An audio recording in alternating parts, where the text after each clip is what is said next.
hatchery up in Katoy is just starting to percolate. So as of right now, the pink salmon run is coming in better than forecasted, which was about 17 million. And while the sunny, hot, and dry summer has done wonders for the mood of Kodiak Islanders, Jackson says a little rain would go a long way to help the salmon return home to spawn. The island desperately needs some rain. We're kind of exhausted almost all of our snowpack.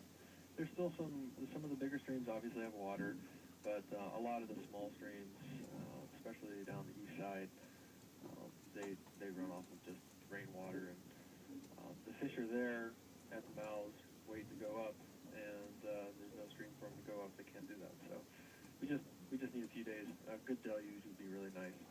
I hate to be the guy that actually asks for rain, but it would be nice to have some around here. I've been enjoying the summer like everybody else has. Precipitation for the year to date is running about a foot below historical averages.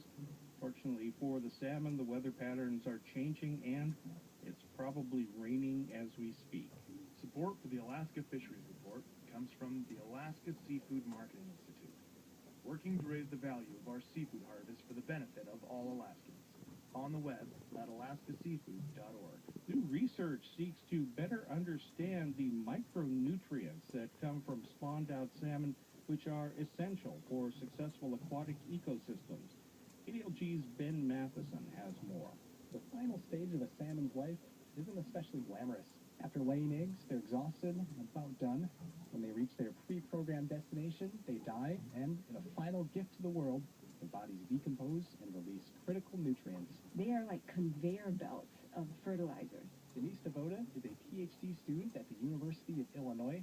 She's in Dillingham this summer as part of a multi-year project to better understand the nutrients in the watershed of the Kodiak National Wildlife Refuge. And it's amazing how far these nutrients get into the forest. There are a couple of studies that show that the nitrogen from salmon can be found more than 3 miles into the forest interior from the edge of the stream. She's paying very close attention to 2 elements, nitrogen and phosphorus. Out of all the elements that we have, carbon, nitrogen, phosphorus, molybdenum, who knows what, these two are the most limiting amongst any biological organisms we have in the subarctic or in the Arctic up here. It's nitrogen and phosphorus. Those are the 2 big ones. If we add those 2 nutrients, life would flourish. On the banks and hills of the Bristol Bay area are large patches of alder. It's not as romantic as a spawning salmon, but alder's a very big deal in terms of nutrients. It's so fascinating in southwestern Alaska that 40% of the vegetation cover in this region is comprised of alder, and that is expanding. Satellite images of this region have shown that under climate warming, alder has been expanding northward. It's been creeping up slopes, getting larger and larger and covering more space. The BOTUS project aims to measure alder's capacity to contribute those essential nutrients. She's studying 26 streams and 13 lakes.